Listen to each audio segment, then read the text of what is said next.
नमस्कार दोस्तों, आपका हमारे YouTube चैनल पर एक बार पुनः स्वागत है।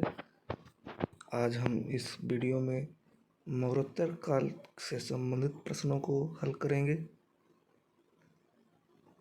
ये मौर्योत्तर काल से संबंधित पहली वीडियो है। इसके अंतर्गत हम मौर्योत्तरकालीन प्रमुख स्रोत, मौर्योत्तर काल में विदेशी आक्रमण, हिंद यवन आक्रमण, शक आक्रमण, कुषाण आक्रमण के बारे में प्रश्न हल करेंगे। प्रश्नोत्तरी शुरू करने से पहले हम संक्षेप में मौर्योत्तर काल के बारे में जान लेते हैं। आपको पता ही है कि मौर्य वंश का अंतिम शासक बृहद्रथ था और उसकी हत्या उसके सेनापति पुष्यमित्र शुंग द्वारा कर दी जाती है, जिसके साथ ही मौर्य काल का पतन हो जाता है। इस पतन के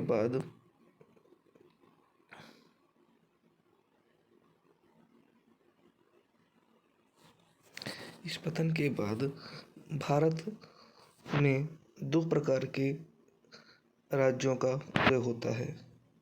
एक उत्तर पश्चिमी सीमा प्रांत तथा मध्य भारत, दूसरा शुंग, कण्व, आंध्र, सातवाहन, वाकटक इत्यादि।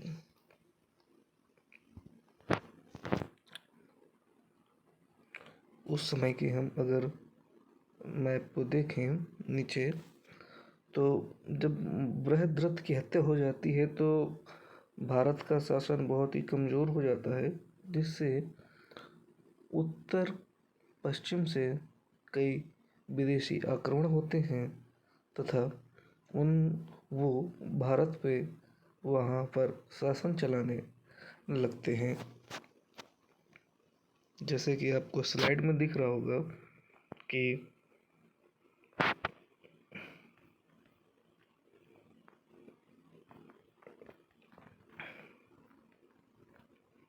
जब वो शासन चलाने लगते हैं तो वहाँ पर कई 3 प्रकार के आक्रमण होते हैं। सबसे प्रथम आक्रमण इंडो ग्रीक होता है। इंडो ग्रीक आक्रमण ऐसे होता है। पार्थियन एम्पायर के द्वारा आक्रमण होता है।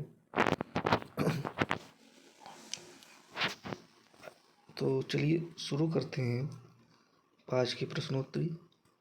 पहला प्रश्न है, निम्नलिखित कथनों पर विचार कीजिए। मिलिंद पन्हो नामक ग्रंथ में यूनानी शासक मिनांडर के विषय में जानकारी मिलती है। मिलिंद पन्हो बौद्ध ग्रंथ है। मिलिंद पन्हो बौद्ध भिक्षु नागसेन द्वारा प्राकृत भाषा में रचित ग्रंथ है। मौर्योत्तर काल के बारे में हमें यूनानी शासक मिनांडर के बारे में जानकारी मिलिंद पन्हो से मिलती है। ये ऑप्शन सही है, कथन सही है। मिलिंद पन्हो एक बौद्ध ग्रंथ है, ये भी सही है। मिलिंद पन्हो बौद्ध भिक्षु नागसेन द्वारा लिखा गया है, ये भी सही है। इसकी भाषा प्राकृत है, ये गलत है। इसकी भाषा पाली है। तो इसका सही जवाब क्या होगा? इसमें असत्य कथन कौन है? इसमें असत्य कथन तीसरा है। तीसरा कथन फॉल्स है, क्योंकि मिलिंद पन्हो ग्रंथ की भाषा पाली है।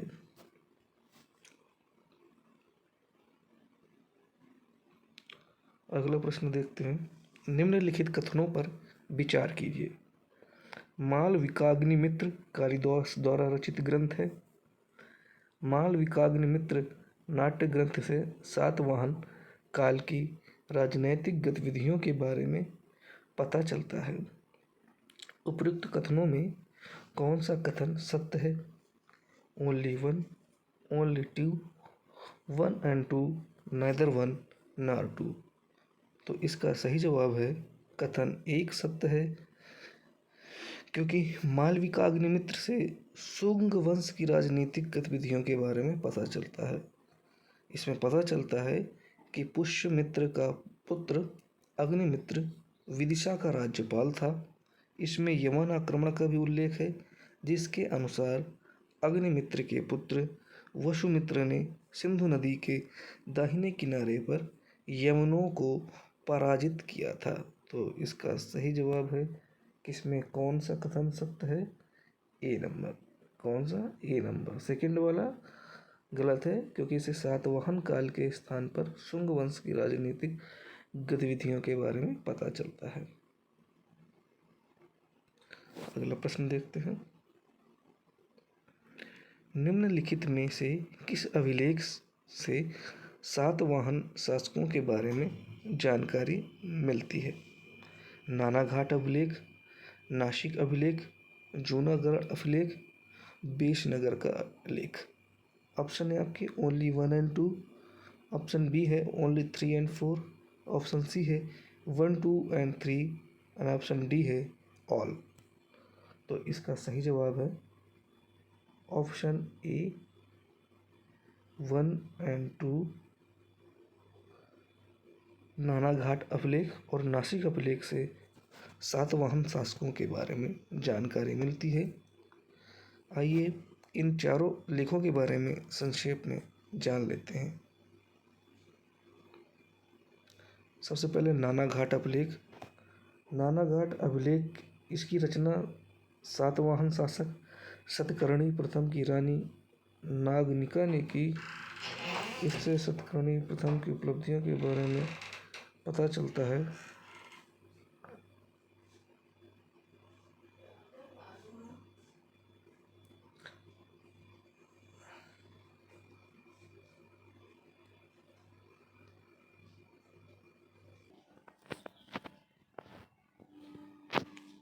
अगला जो अभिलेख है नानाघाट अभिलेख, इसकी रचना सातवाहन शासक सतकर्णी प्रथम की रानी नागनिका ने किया।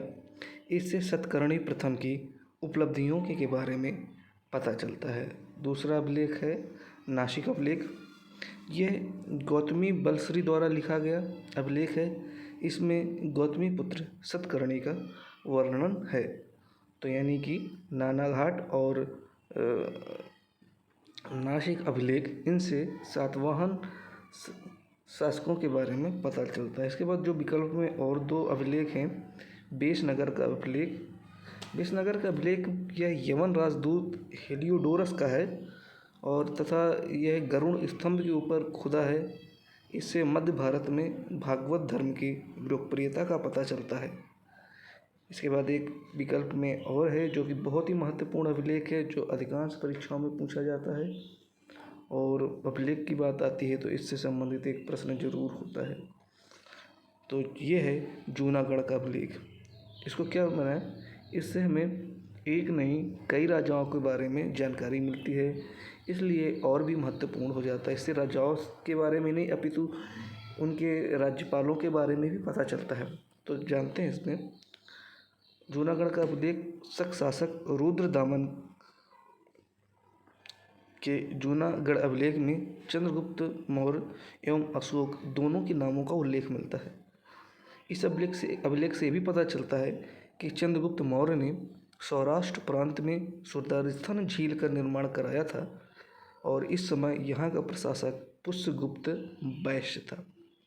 इस अभिलेख से यह भी पता चलता है कि अशोक ने सुदर्शन झील का पुनर्निर्माण करवाया और इस समय राज्यपाल तुशाक फक्ता। स्कंदगुप्त के समय इस झील में बांध का पुनर्निर्माण करवाया गया।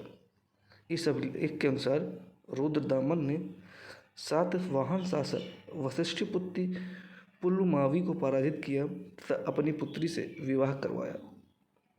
इसी जूनागढ़ अभिलेख से 4 शासकों चंद्रगुप्त मौर्य, अशोक, स्कंदगुप्त, रुद्रदामन एवं उससे संबंधित राज्यपालों के बारे में जानकारी मिलती है। यह 150 ईस्वी में लिखा गया था। यह संस्कृत भाषा में लिखा गया प्रथम अभिलेख है। यह चंपू शैली में लिखित प्रथम अभिलेख है। अगले प्रश्न की ओर बढ़ते हैं। निम्न में कौन सा अभिलेख चंपू शैली यानी कि गद्य पद्य मिश्रित शैली का प्रथम अभिलेख है। अभी हमने पूर्ववर्ती प्रश्नों का जो व्याख्या में देखा तो ऑप्शन इसकी जूनागढ़ अभिलेख, नासिक अभिलेख और नानाघाट अभिलेख, अयोध्या अभिलेख। तो इसका बिल्कुल सही जवाब है ए,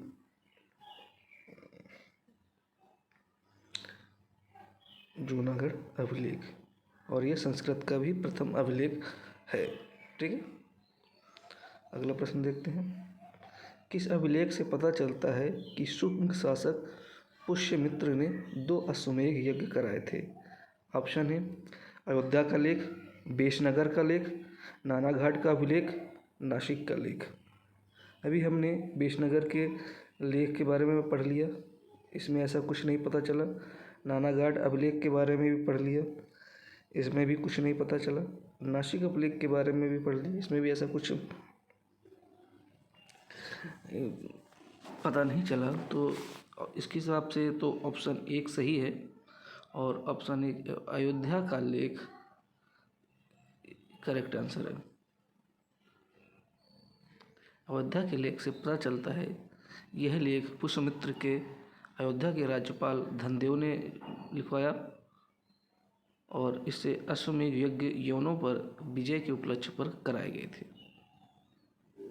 अगला प्रश्न देखते हैं हम। प्रथम हिंद यवन इंडो ग्रीक आक्रमणकारी जिसने पंजाब पर आक्रमण किया और जीत कर साकल को अपनी राजधानी बनाया। किसको अपनी राजधानी बनाया? साकल को। साकल को सियालकोट भी कहते हैं, के नाम से जानते हैं। ऑप्शन है आपके पास डियोडोटस द्वितीय, एक्सस, डेमेट्रियस प्रथम, यूक्रेटाइडस। अब यहाँ से हम विदेशी आक्रमणों से संबंधित प्रश्नों को हल करने जा रहे हैं। अभी तक हमने मौर्योत्तर काल के बारे में जो हमें स्रोत हैं, जानकारी मिलती है, साक्ष्य मिलते हैं, उनके बारे में हमने प्रश्न हल किए।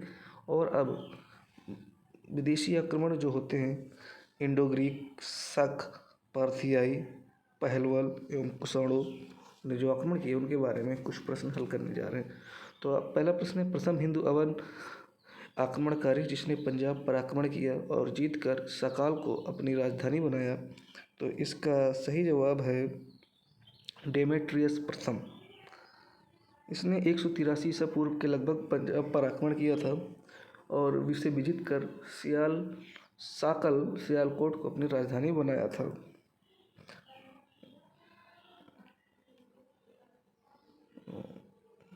अगला उसका व्याख्या में क्या है? डेमेट्रियस प्रथम ने पंजाब का बड़ा भाग जीता और साकल को अपनी राजधानी बनाया। इसने भारतीय राजाओं की उपाधि धारण की। इन्होंने यूनानी तथा खरोष्टी लिपि दोनों के सिक्के चलाए। ये भी इम्पोर्टेंट फैक्ट है, इन्होंने यूनानी तथा खरोष्टी दोनों लिपि पे सिक्के चलाए। अगला प्रश्न देखते हैं, किस इंडो ग्रीक राजा ने तक्षशिला को अपनी राजधानी बनाया? ऑप्शन है यूक्रेटाइडस, डेमेट्रियस प्रथम, डियोडोटस एंड डियोडोटस द्वितीय। तो इस समय इसका आंसर है यूक्रेटाइडस। क्या है इसका विकल्प? 1 सही है, यूक्रेटाइडस। डेमेट्रियस प्रथम ने तो सियालकोट को अपनी राजधानी बनाया था। इसके बारे में जान लेते हैं कुछ।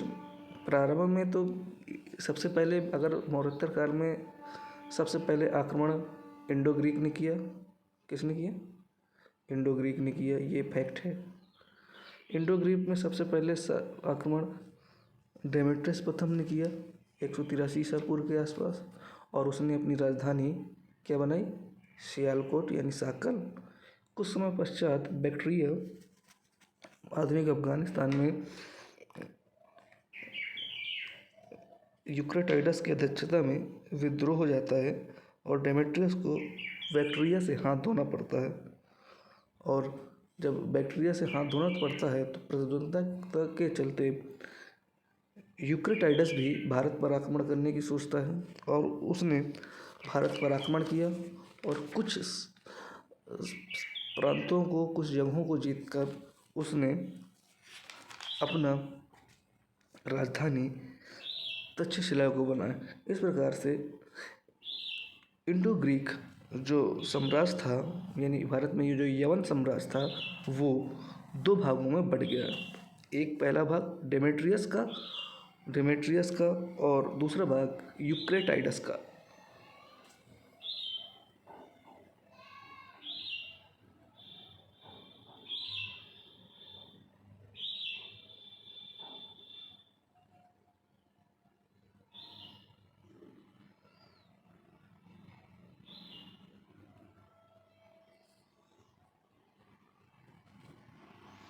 अगला प्रश्न देखते हैं। अब इसकी व्याख्या देखते हैं। जो मैंने बताया वही दिया है। इंडो ग्रीक वंश दो भागों में बढ़ गया। डेमेट्रियस वंश, इसमें राजधानी शाकल थी। शियालकोट था इसका दूसरा नाम। प्रमुख शासक मिनांडर, जो मिनांडर कहते हैं, और बौद्ध साहित्य में मिलिंद नाम से प्रसिद्ध है। इसके सिक्के भड़ौस तक में चलते थे और इसके बारे में कौशाम्बी के पास रेह में अभिलेख प्राप्त हुआ है।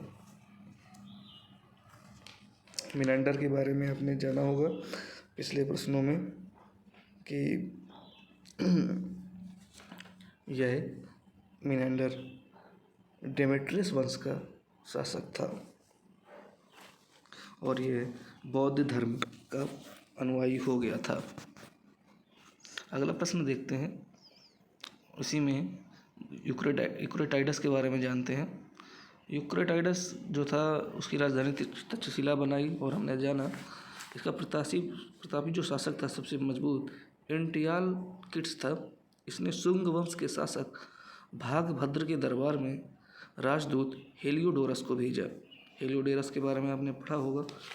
हेलियोडोरस बीसनगर के लेख में, बीसनगर का लेख इसी का है, हेलियोडोरस का। हेलियोडोरस किससे संबंधित है? यूक्रेटाइडस से, सम्राट से, और इसने गरुड़ स्तंभ स्थापित किया। इसी से पता चलता है हेलियोडोरस भागवत धर्म ग्रहण किया। अगला प्रश्न देखते हैं।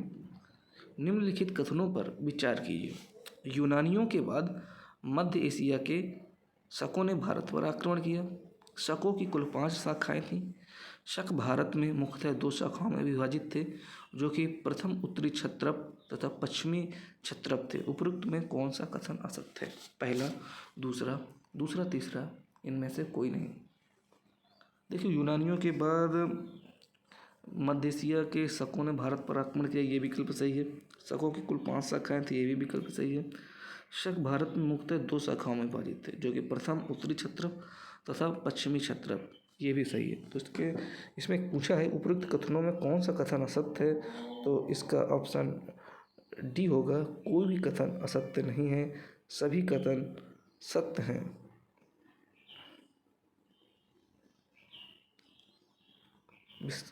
भारत में शक शाखाएं 2 बन गई थी, प्रथम उत्तरी क्षत्रप, द्वितीय पश्चिमी क्षत्रप। शक वंश के जो शासक थे वो अपने आप को क्षत्रप कहते थे और उत्तरी क्षत्रप में 2 शकों के शाखाएं थी, तक्षशिला के शक, मथुरा के शक, और पश्चिमी क्षत्रप में नासिक के शक और उज्जैन के शक। अगला प्रश्न है। निम्नलिखित कथनों पर विचार कीजिए। तक्षशिला के शक का प्रथम शासक माउस था। मथुरा के शकों का प्रथम शासक राजुल था। उपरोक्त में कौन सा कथन सत्य है? 1, 2, 1 और 2, नाइदर वन नॉट टू। तो इसका सी ऑप्शन सही है, दोनों कथन सत्य हैं। मथुरा के शक पहले मालवा में रहते थे। ऐसा माना जाता है कि वो विक्रमादित्य के द्वारा पराजित हुए और वो भागकर मथुरा आ गए, और इसी विक्रमादित्य के नाम पर विक्रम संवत या मालव संवत 57 ईसा पूर्व की नींव पड़ी। अगला प्रश्न है। निम्नलिखित कथनों पर विचार करें। प्रसिद्ध शक शासक भूपक और नाहपान नासिक के शकों की शाखा से संबंधित थे। मालवा अथवा उज्जैन का प्रसिद्ध शासक रुद्रदामन था। उपरोक्त में कौन सा कथन सत्य है? ए 1, बी सेकेंड, सी 1 और 2, D neither one nor two. तो इसका सही ऑप्शन है सी 1 एंड 2 इसके दोनों कथन सत्य हैं। निम्नलिखित कथनों पर विचार कीजिए। पार्थियाई या पहलव आक्रमणकारी ईरान देश से थे। भारत में पार्थियन साम्राज्य का संस्थापक मिडरेडस था। इस वंश का सबसे प्रसिद्ध शासक गोंडोफर्निस था तथा इसने अपनी राजधानी सियालकोट बनाई। देखिए, पहला ऑप्शन सही है। पार्थीय या पहलवा आक्रमण ईरानी देश से थे। भारत में पार्थियन साम्राज्य का संस्थापक मिडरेडस था। बिल्कुल सही है। मिडरेडस प्रथम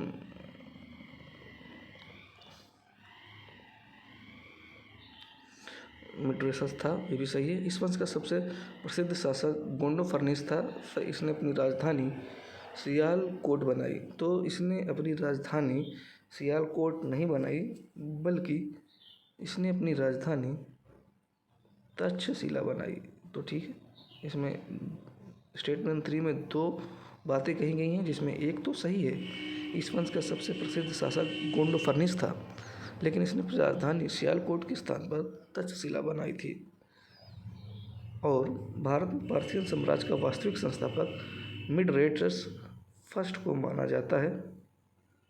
यहाँ पर फर्स्ट छूट गया है टाइपिंग में, तो आप इसको फर्स्ट कंसीडर कीजिएगा। मिडरेडस वास्तविक संस्थापक मिडरेडस फर्स्ट। तो इसका कथन के हिसाब से इसमें कौन से कथन सत्य हैं?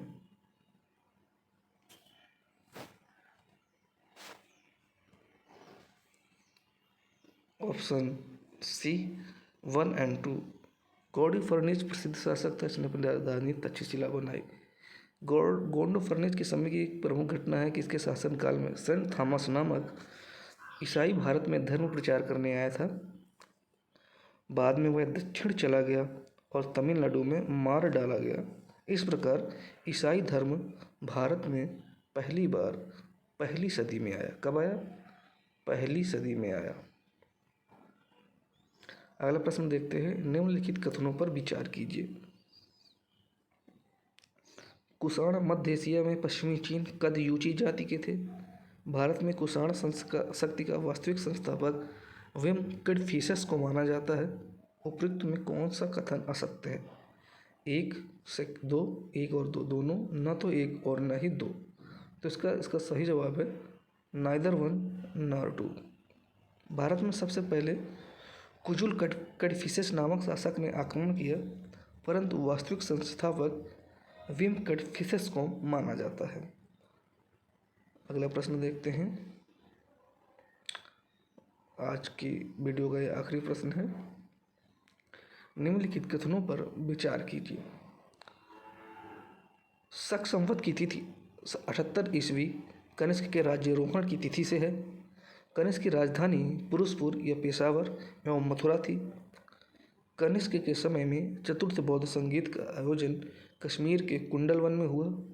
कनिष्क ने कश्मीर में कनिष्कपुर तथा सिरकप में एक नगर की स्थापना की। उपयुक्त में असत्य कथन है 1, 2, 2, 3, 3, 4 नाइदर ऑफ देम। तो इसका सही जवाब है डी नाइदर ऑफ देम। इसमें कोई भी कथन असत्य नहीं है, सभी कथन सत्य हैं। इसके बारे में कुछ अन्य तथ्य जान लेते हैं। शकों ने सोने तथा तांबे के सिक्के चलाए, चांदी के सिक्के नहीं चलाए।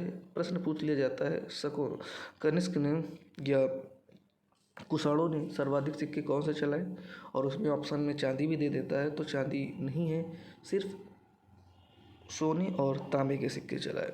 इसके दरबार में कनिष्क के दरबार में कुछ प्रमुख विद्वान भी थे, जैसे वसुमित्र, अश्वघेष, ये प्रमुख विद्वान थे। एक विद्वान नागार्जुन था। चिकित्सक चरक भी इन्हीं के दरबार में था। आखिरी कुषाण शासक वासुदेव था, जो शिव एवं विष्णु का उपासक था।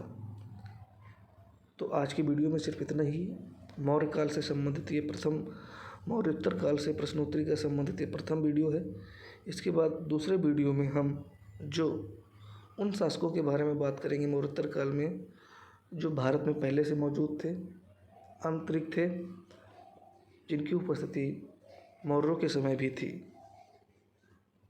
तो अगर आपको वीडियो पसंद आया हो तो लाइक करें, शेयर करें और कमेंट करें। Thank you.